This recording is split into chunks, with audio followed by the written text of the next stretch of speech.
रामटेक तालुक्यातील चिचदा उपवन क्षेत्रातील मानेगाव बीटमध्ये रविवारी दुपारी 3 वाजता अस्वलाने केलेल्या हल्ल्यात सुलोचना राजकुमार भलावी वय 40 वर्ष राहणार उमरी यांचा मृत्यू झाला, तर पती राजकुमार रामनाथ भलावी गंभीर जखमी झाले आहे। या घटनेने रामटेक तालुक्यातील ग्रामीण भागात पुन्हा एकदा दहशतीचे वातावरण निर्माण केले आहे। अस्वलाने हल्ला केल्यामुळे शेतकऱ्यांमध्ये भीती पसरली आहे। जंगलाने वेढलेल्या गावामध्ये असलेले वन्य प्राण्यांशी संपर्क व संघर्ष गंभीर समस्या बनले आहे।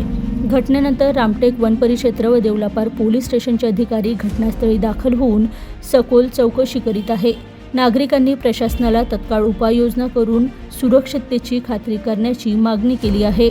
लोकांचे जीवन आणि संपत्ती सुरक्षित ठेवण्यासाठी अधिक कठोर उपायांची आवश्यकता असल्याचे मत स्थानिकांनी व्यक्त केले आहे।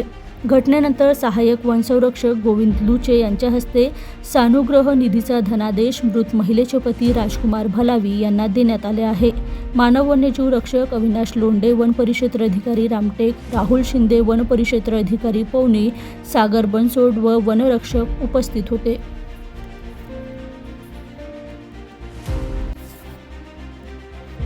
काय झालं?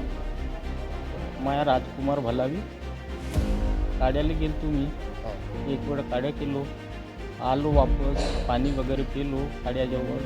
मग तिनं म्हणली चालमध्ये काड्या मी पाहायला लावू, गेलो तिच्यासोबत। आता अलग अलग गेले थोडेसे 10-15 फुटाचे।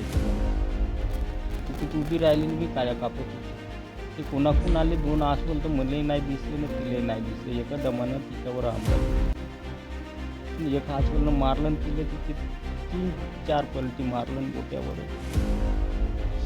बस ना मी मारायला धावलो, मग मी पडलो, मी घाबरून गेलो। हो 2 वेळा धावला मायावर, पण मी परालो तिथून, मग पलटली तिच्यावरच।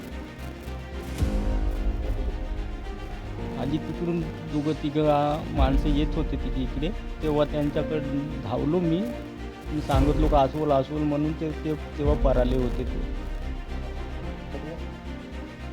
मुर्दा मुर्दा मुर्दा।